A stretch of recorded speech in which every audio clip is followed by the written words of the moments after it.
Hello everyone, Tammy here. Welcome to my channel. So today is Tarot Tuesday. I've already been working in my art room a little bit, so I already have a candle lit. So I'm just going to set this aside. Okay, so I hope that you guys at least started tracking your lifetime cards, year cards, and looking for patterns and things that kind of line up. I'd really like to hear about that if you've done that. We are going to be moving on to some tips for reading the cards. And this, I don't think this is going to be a very long video, because the next section after this talks about the specific suits, and so I want to keep these two kind of comments separate. So so let's just get started. So the tarot need not imply that our fate is bound to overtake us, but rather it indicates how we may best go forth to meet our destiny, that we have a choice. And that quote is from Suzanne Judith. And I'm not sure who that is. So, okay, so just kind of an introductory paragraph here. I'm not going to read it. Unlocking the doors of opportunity. The tarot encourages you to look at life symbolically, to look deeply into its simultaneous levels of meaning. It urges you to go beyond the chaos that appears on the surface and seek for deeper universal truths that lie buried in the unconscious mind in order to understand, thus, the true meaning of cause and effect. Only when you take responsibility for what you have drawn into your life can you find the power to bring order out of the chaos. Okay, and so then she talks specifically about the devil card here. I'm going to skip that and go to the next little section, which is, it is only by carefully arranging and rearranging the cards and studying their subtle inner relationships that you can begin to understand how the various aspects of your life interrelate. You can then see how the different events in your life are interconnected, and how your actions in one aspect of your life are manifestations of concerns in another. For instance, a backache can stem from resentment at the heavy responsibilities you've undertaken. In order to do a reading either for yourself or for another person, there are several steps that are necessary before you can actually lay out the cards. Okay, so these are really interesting and I think very important. So deciding on a purpose of the reading. Are you, for example, asking a specific question or doing a daily journal spread? I have a hard time with this. Like, I'll pick up my cards in the morning and just kind of hold them, and I'll just sit there and be like, there's really nothing special or urgent or icky or yummy or anything really going on, and so I always feel, and I'm not saying this is true, this is just my feeling, I always feel like there needs to be like a super strong solid reason for picking up the tarot, like, and it's probably the same as like going to the doctor or you know, going to the chiropractor, getting a massage. It's like I feel like there needs to be a reason, and I'm sure there does not. Like, but my head, I'm very kind of straightforward like that. So anyway, deciding on the most appropriate spread for your reading. Again, I don't know that much about spreads. I basically know the 3-card spread, and that's it. I haven't really done I've done spreads that have been led by another tarot teacher. So spreads that they have come up with, like on this Deccan walk that I'm doing. There's someone that I'm following that does spreads for each of the decans, and that's really helpful. But other than that, I don't have any experience with that. Having paper and pen or cassette recorder handy to record the reading, very important.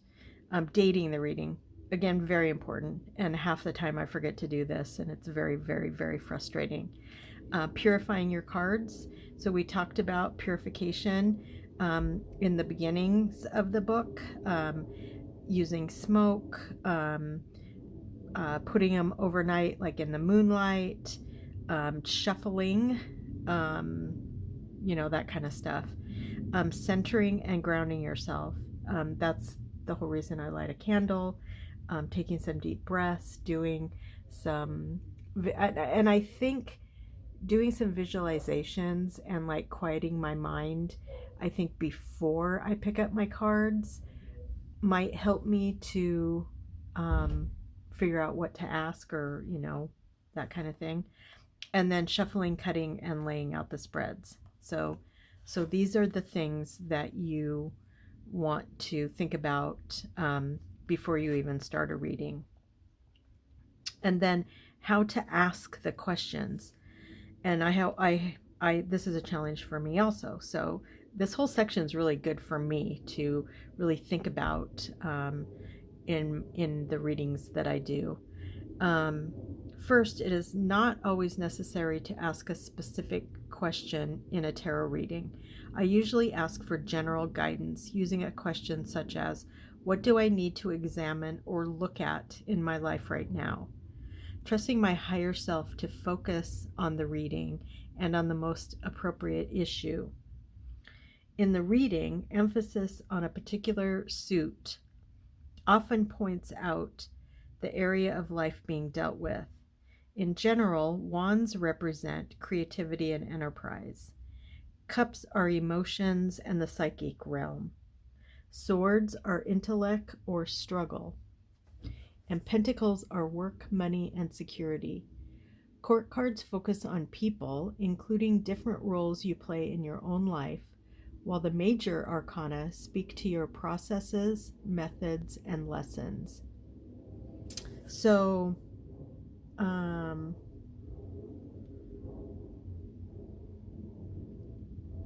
I was going to say something. What do I need to examine or look at in my life right now? Trusting my higher self to focus the reading on the most appropriate issues. In the reading, emphasis on a particular suit often points out the area of life being dealt with.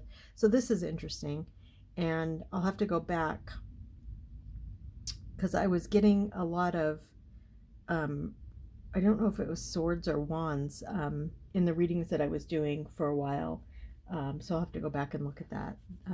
I think this is interesting that it points out the area of life being dealt with. Okay. That just came into my head as I was reading it. I was like, oh, I need to remember to go back and look at some of the readings that I've done. And then it says, in an open reading, you look first for the issue being presented, and then for the advice concerning that issue. Sometimes there is no advice, but simply a specific and clear description of the situation. If this is the case, the message is often about the relationship among factors. So she gives an example here, and I'm going to read it just because it's a little bit helpful to seeing the interconnectedness of the draw and the reading. And it says, for instance, a reading for a man that was clearly about his work. Many pentacles had come up. Also emphasized a feminine court card that seemed to describe his mother and ultimately her influence upon his choice of work, but also how he was perceived on the job. By acknowledging that through his desire to gratify his mother, he was trying to live out her projected fantasies, he was able to see more clearly the dynamics that had been created on the job. It also released some of the resentment he had often felt towards his mother, through the realization that his choices had often been based on a misplaced, though unconscious, anticipation of what she expected of him, rather than what was appropriate to the situation. He also became more conscious of the appearance of the feminine cards in his self readings, representing the transformation of his inner female as he dealt with the issue. So, and then she says, you may wish to state that your intention is to be guided by advice from your highest self, the universe, source, the great goddess, God, guardian angel, particular angel, guide, whatever you want to call it. Asking for an entity to protect and guide the reading is called an invocation. I frequently forget to do this, and I think this is really important. And I just usually jump into my card reading just like it's like I'm making my coffee in the morning, or, you know, grabbing something to eat. And I think part of my thing is I need to be more engaged and thoughtful about it. Kind of more like a prayer, really. I never really thought of it like that, but that's um, say seeing this, asking for an entity to protect and guide the reading is called an invocation. Yeah, that's interesting. You may want to add to your request that the advice be for the greatest good of my spirit and the planet, or all concerned. I love that. That's great. And so then she suggests that you um, write an invocation um, of your own. So I haven't done that, but I might. I'm not saying I will, but I might. Um, and then she goes on to say, however, most of the time you will have a more specific purpose in petitioning the archetypal energy of tarot. Besides asking for general guidance and direction, some things you may want to ask are questions about the most appropriate action you can take. So if you're struggling with a decision, should I do this or should I do that? So something like that. Questions of choice. That's just what I just said. Which option among several is best? Or what would be the consequence of various choices? Questions asking why. These are best expressed in the form of what is the lesson I need to learn? Or what is this situation trying to teach me? And then questions that can be answered yes or no. So this last little bit, I wasn't going to read it, but I think I am.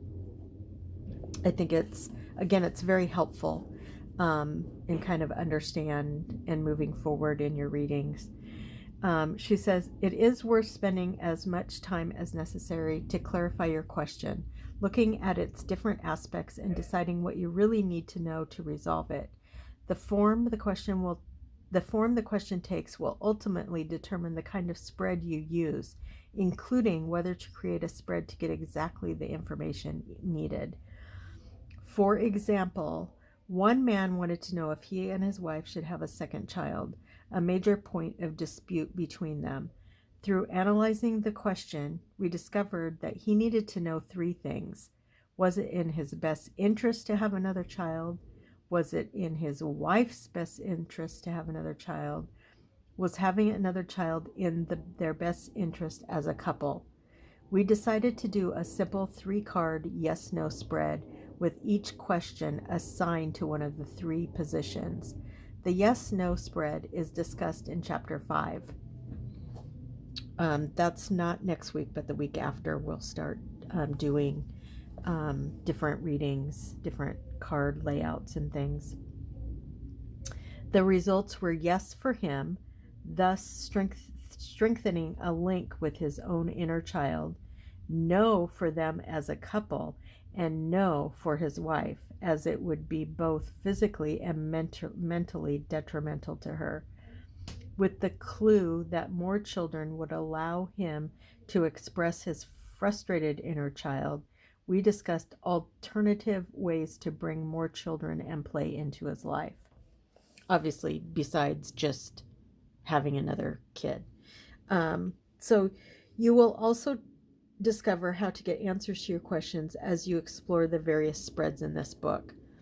And that's not next week, because next week we're going to talk about interpreting the suits. I'm really excited about this section here, because I think it'll really help doing readings, because so many of the cards that you get are the minor arcana, because there's so many more of them, obviously. And so then after that, we will get to the different card spreads. Okay, so that's it. That's all I have for this week. I'm going to practice some of these things, and I invite you to, and see what the week brings. And that's it. So have a great rest of your day. Have a great week, and be good to yourself and be kind to each other. And I'll talk to you soon. Bye.